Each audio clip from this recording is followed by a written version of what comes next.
Thought to be founded around AD 700, Stafford is the county town of Staffordshire, which, according to the 2021 census, has a population of 71,000. The town has a number of landmarks worth visiting, such as the Elizabethan ancient High House, the largest timber-framed townhouse in England. Why not visit the ruins of Stafford Castle, built by the Normans in about 1090, replacing the post-conquest fort in the town? St Chad's Church in the centre of Stafford is the town's oldest building, dating back to the 12th century.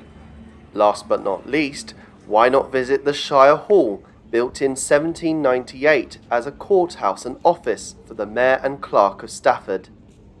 You can visit all of these places by car or by catching the train from the nearby railway station, managed by Avanti West Coast.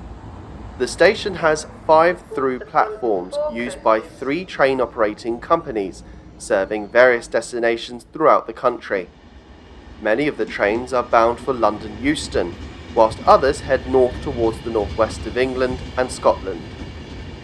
Platform 6 and our train is formed of a 4-car class 350-0 EMU, ready to depart on one of the hourly services to Crewe via Stoke-on-Trent.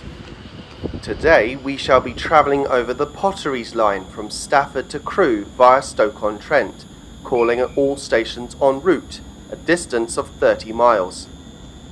Since the December 2023 timetable change, all trains via Stoke-on-Trent now terminate at Stafford and not at Birmingham New Street. This was because of low patronage, especially as the trains went through Tamebridge Parkway, adding an extra 40 minutes to the journey.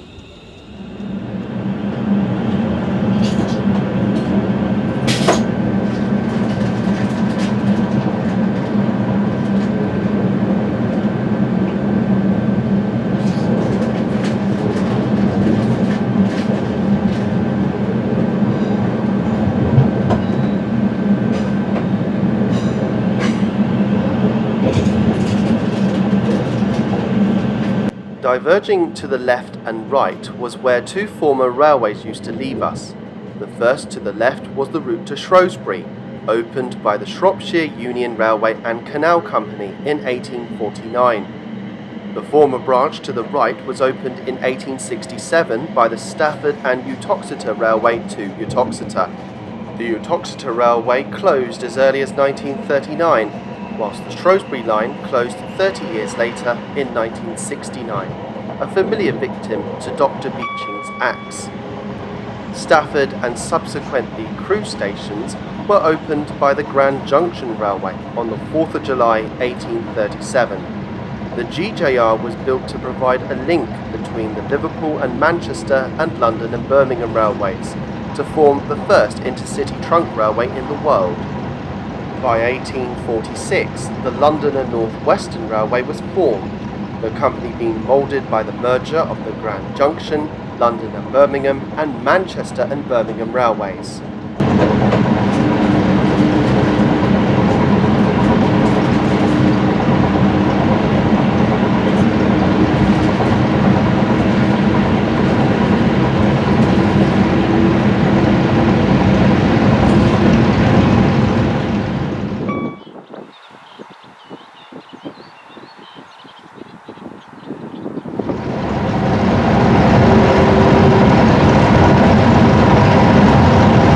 Brand new Class 805 Intercity Express train passes us.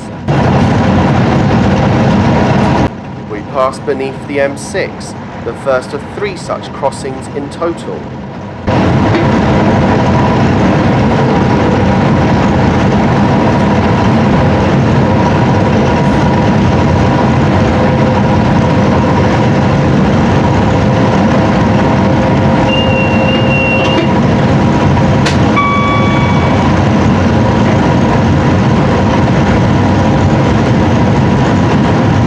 This is the fastest section of our line for our train, the maximum speed of 100 miles an hour being obtained here.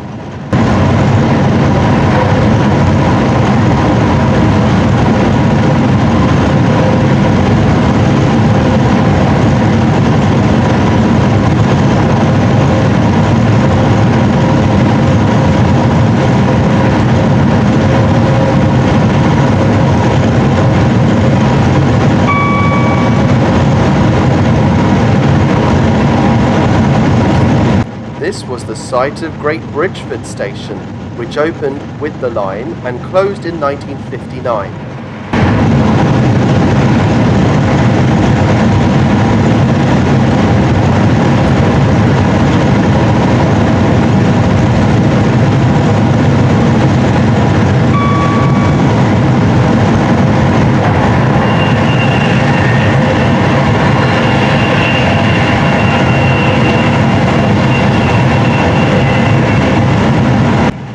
Continue straight ahead, whilst the main line curves off to the right. We would have taken the old mainline route to as far as Norton Bridge and crossed the West Coast main line on the level to gain access to the Potteries Line. This caused a lot of problems with express services, causing significant delays if running late. The solution was to build a flyover, avoiding the flat junction, the route we are taking at present. In addition to this, the down slow line, which we are now on, had to be realigned as it also acts as the down Stoke. The new line opened in 2016. The down slow line now continues straight ahead to rejoin the quadruple track formation to Crewe, which we shall join at journey's end.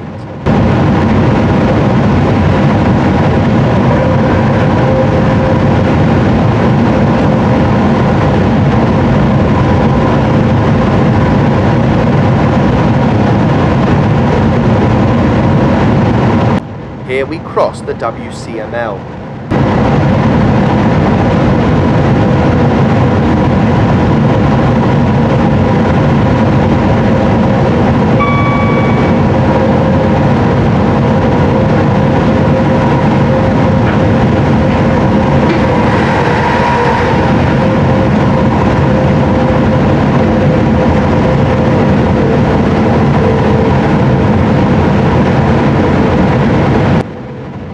Single line east curve spur from Norton Bridge joins us here at Yarnfield Junction. It's still in use today, but only occasionally. Historically, we are now travelling over lines built by the North Staffordshire Railway, the company who was based in Stoke-on-Trent. The company was incorporated in 1845 to promote a number of lines in the Staffordshire potteries and surrounding areas. Nicknamed the Knotty, much of their network was constructed at the time of the so-called railway mania in the 1840s, this line being no exception, opening in 1848. It's worth noting the LNWR had influenced a number of running powers with the Knotty in order for their trains to access Manchester and London. Whilst the majority of train services were passenger workings, the NSR carried large quantities of coal and china originating from the nearby potteries.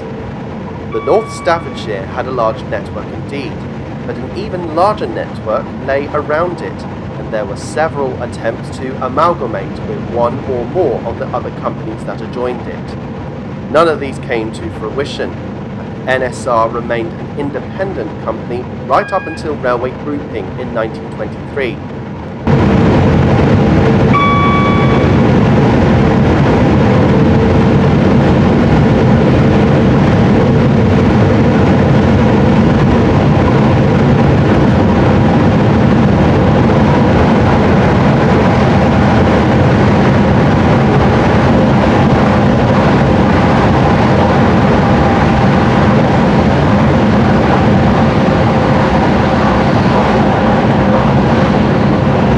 This bridge takes us over Britain's third longest river, the Trent.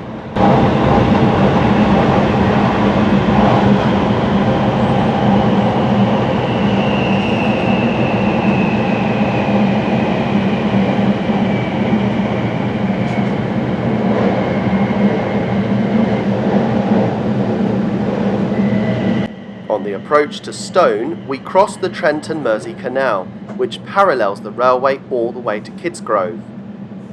We now slow down to 25 miles an hour as we arrive at Stone, the station being located right at the junction with the Knotty's other main route from College, opening a year after our line in 1849.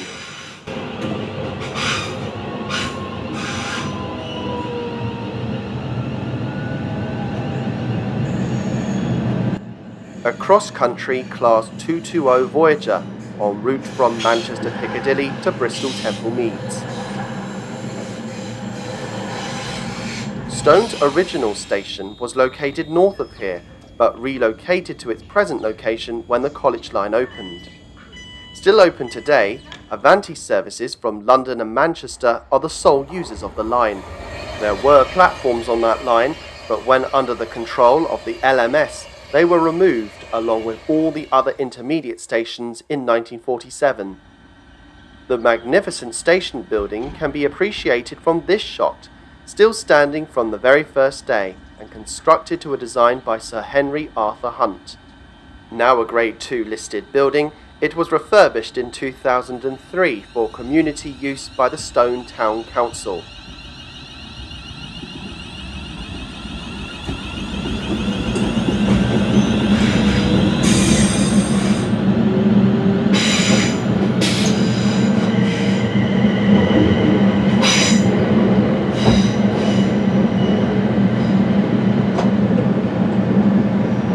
After joining the main line, we can increase speed up to 90 miles an hour.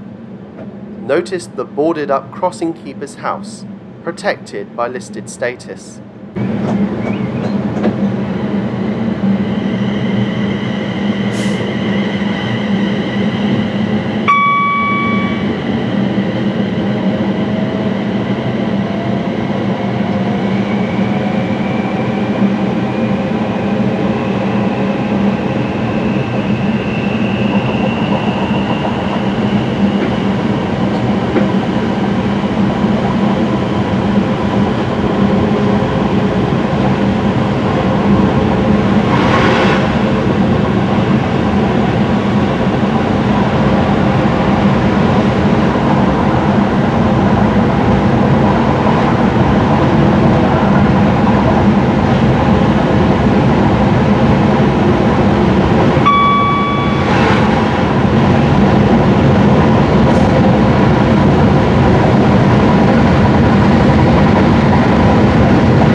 To our left, the Trent and Mersey Canal comes alongside.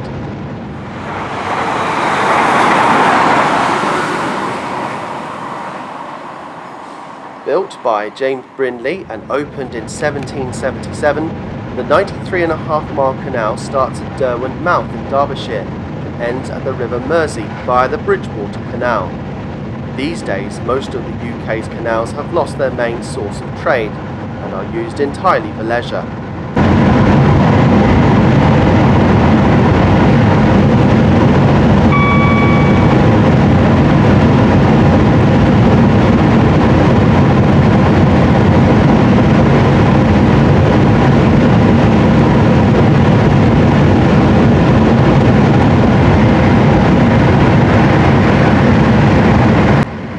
The platforms remain of Barlaston Station. Opened with the line in 1848, it was closed in 2004 and the train service replaced by buses. There have been talks of reopening the station and reinstating the passenger services once again, but so far these plans have come to nothing.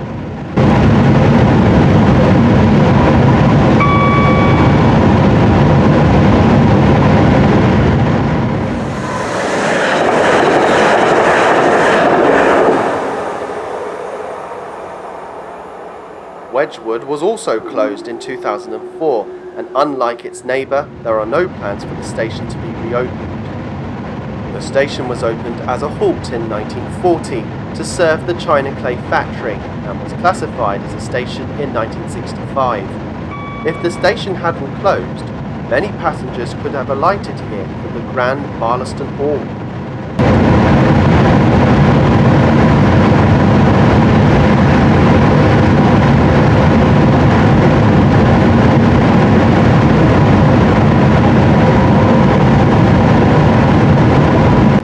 This was the site of Trentham Station, beyond which was Trentham Junction, where the Knotty's last branch line was built to Trentham Park in 1910.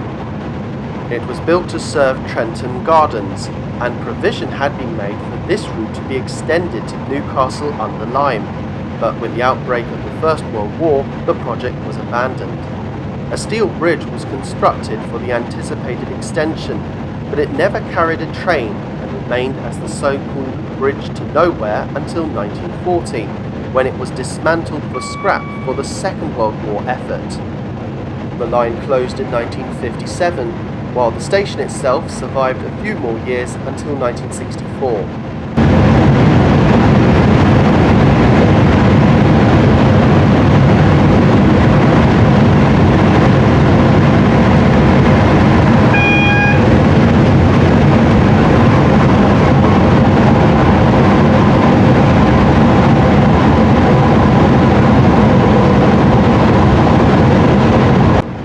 As we pass under the A50, we can see a line branching off to our left to serve a DB cargo maintenance depot.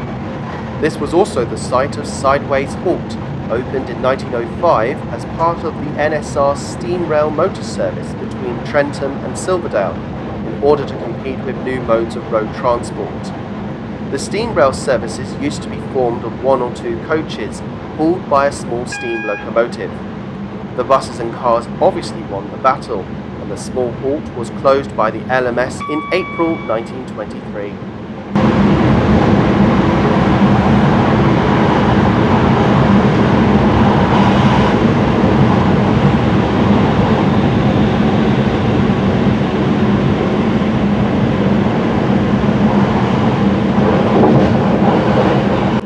The unelectrified line converging from the right is the North Staffordshire's line from Uttoxeter.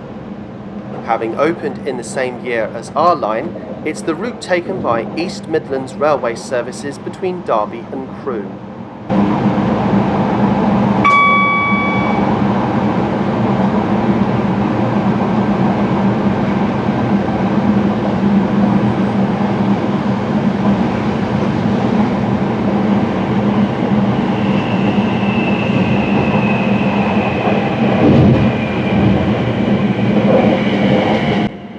As recently as 2011, the centre run-through tracks were removed when the platforms were lengthened to accommodate the 11-car Pendolinos.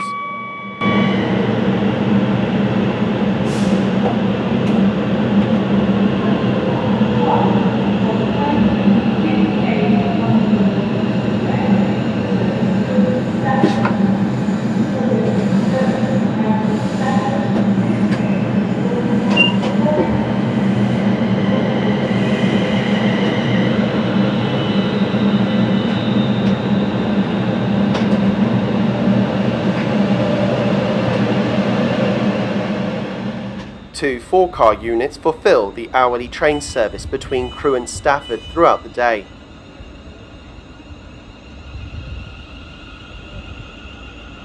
The pride and joy of the North Staffordshire Railway, the station building that overlooks Winton Square has been granted Grade 2 listed status, designed by H.A. Hunt in a robust Jacobean manor house style, and constructed by John Jay with the opening of the line on the 9th of October 1848.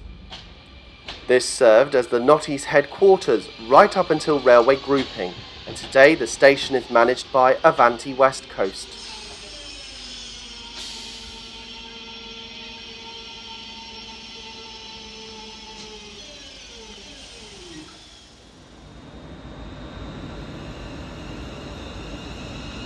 For your safety and comfort, this station operates a no smoking policy.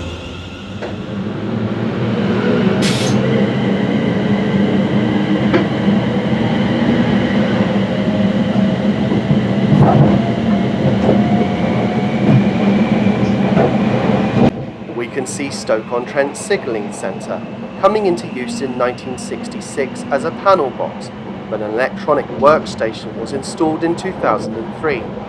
The centre closed in 2024 when the signalling transferred to the Rail Operating Centre at Rugby, as well as lines to Manchester, Derby and College, to give a few as an example. The station was also the confluence of many other rail lines built by the Knotty. These were to Leek, Biddulph, Silverdale, Peel, Market Drayton and Ashbourne, all built around 1864 and 1865. Many of these routes survived the beaching report until the 1980s.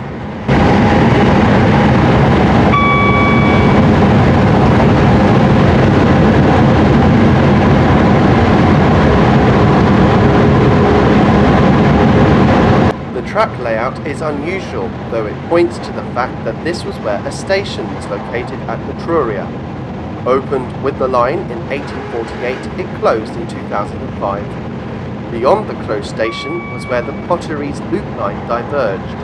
It was opened in 1850 and was gradually extended to Handley in 1864 and to Burslem in 1873. The line closed in 1969, while passenger services had been withdrawn 5 years earlier.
Longport station is solely served by WMT services throughout the day.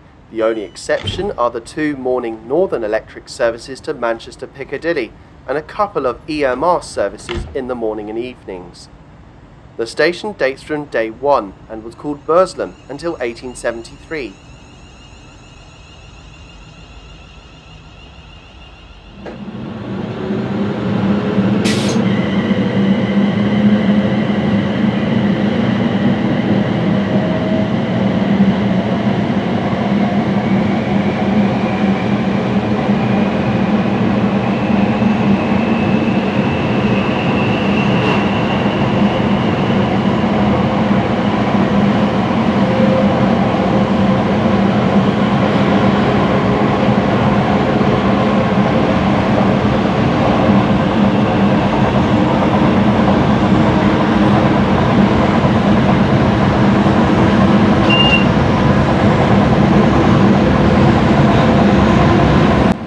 Connection was made with the Potteries Loop Line just here.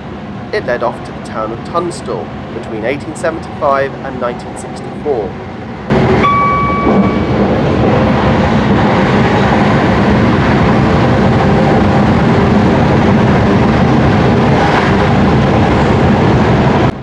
The Knotty line once continued straight ahead, whereas these days we turn onto a diversionary line which was constructed in 1969 by BR during the time of the West Coast Mainline electrification programme. This diversion had been built to the west of the former 1848 route to avoid the original Harecastle tunnels numbered 1, 2 and 3. They were all deemed incongruous for overhead electrification. Part of the diversionary route had been laid on the former Chesterton goods line and was connected just here. The goods route closed when the diversionary line had opened. Nevertheless, it had been in operation prior to this for 103 years.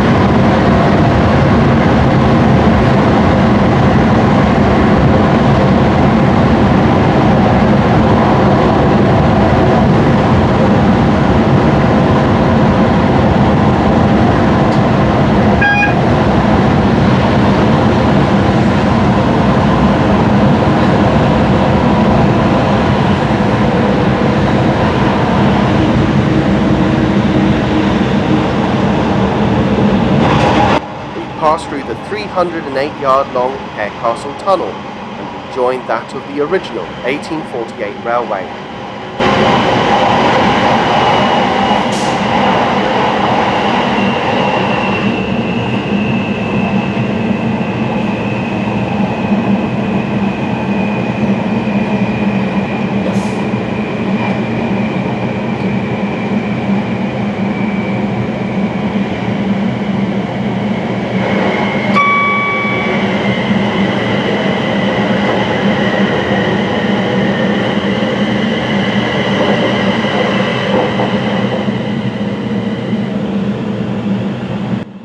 We cross the Trent and Mersey Canal for the final time, unusually orange.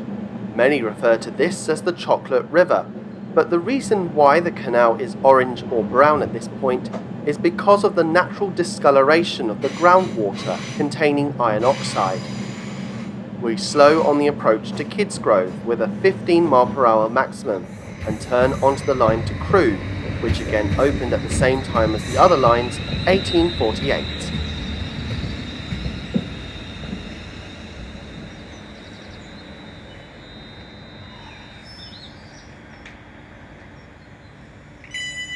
This station was known as Harecastle, but was renamed in 1944 as Kidsgrove Central to differentiate it from the other Kidsgrove stations known as Liverpool Road and Marketplace Halt, both on the Potteries Loop line.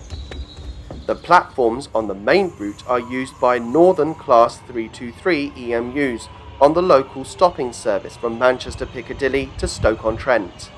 East Midlands Railway call here at the station every hour and also manage this and the next station.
The row of trees diverging on the right points to the fact that this was a former railway route, constructed by the NSR to Sandbach on the former Manchester and Birmingham Railway back in 1852. Goods had been transported along the line at first, until 41 years later, in 1893, a passenger service commenced.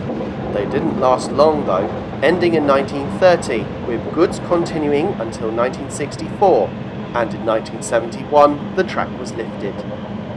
Another junction was located here. It ran to Stoke via Audley back in 1870 and closed in 1962.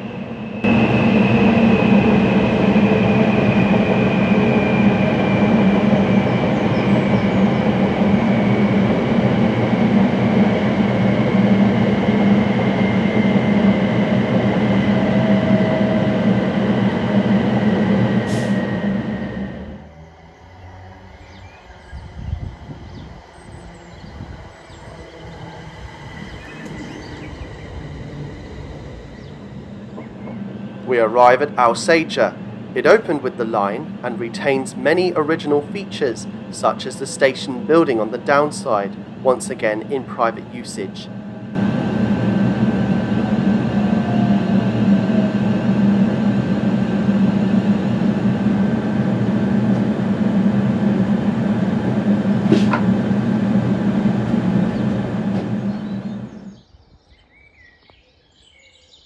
From 1889 to 1923, the station had been known as Alsager Rod Heath, to distinguish it from Alsager Road on the previously mentioned line to Stoke via Audley. That station closed in 1931.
Radway Green Level Crossing.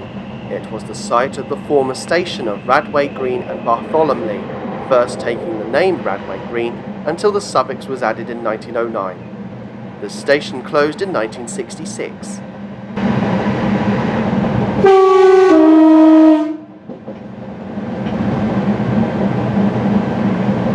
We pass a Class 170 Turbostar. The hourly diesel East Midlands Railway service operates between Crewe and Newark Castle via Stoke, Derby and Nottingham. This overbridge takes us under the M6 for the last time.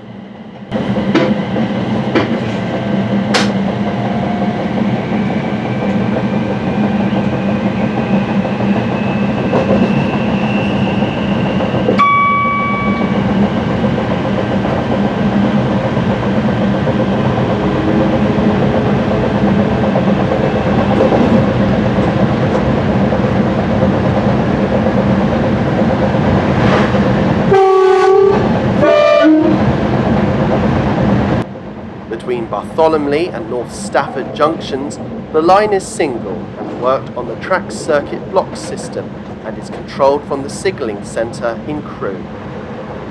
A common feature seen on this section of line is a number of user-worked crossings. These are intersections where a railway crosses a right-of-way, such as a road on private land, a footpath or a bridleway.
warning of the 20 limit on the approach to Crewe.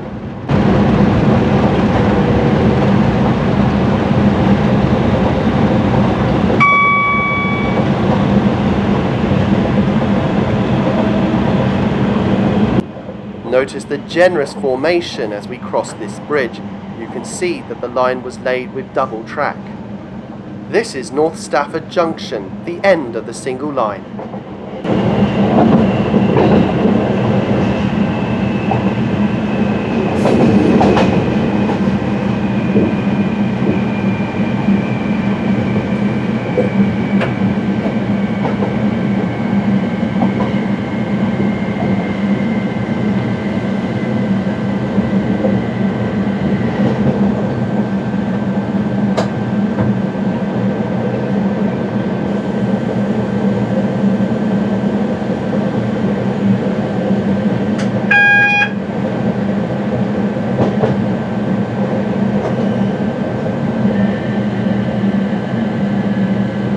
We pass around the back of the Arriva Train Care Maintenance Depot and get the route indicator for Platform 3 at Crewe.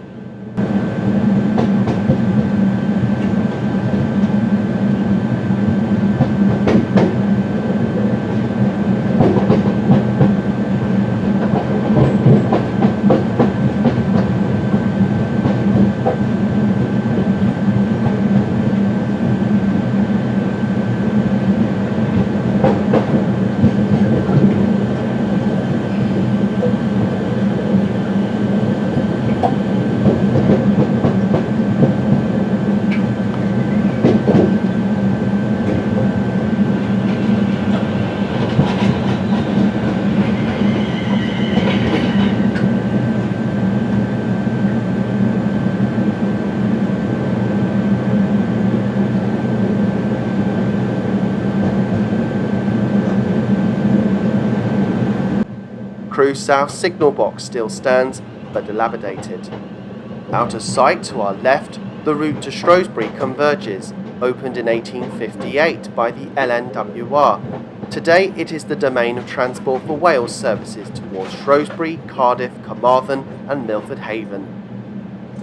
Crewe is a railway town through and through, lying roughly 158 miles to the north of London Euston, with 6 major routes converging from England, Scotland and Wales. Much of the 12-platform station is still in original condition, albeit fitted with modern travel centres and cafe outlets. These days the station is managed by Avanti. Most services are formed by the company's 11-car Class 390 Pendolinos. The tilting trains were built by Alstom and introduced to the former Virgin Trains company in 2003. Our train will lay over here for at least 10 minutes before returning to Stafford and Stoke-on-Trent. With 7 train companies calling here, Crewe is tied with Doncaster for the highest number of train companies calling at a UK station.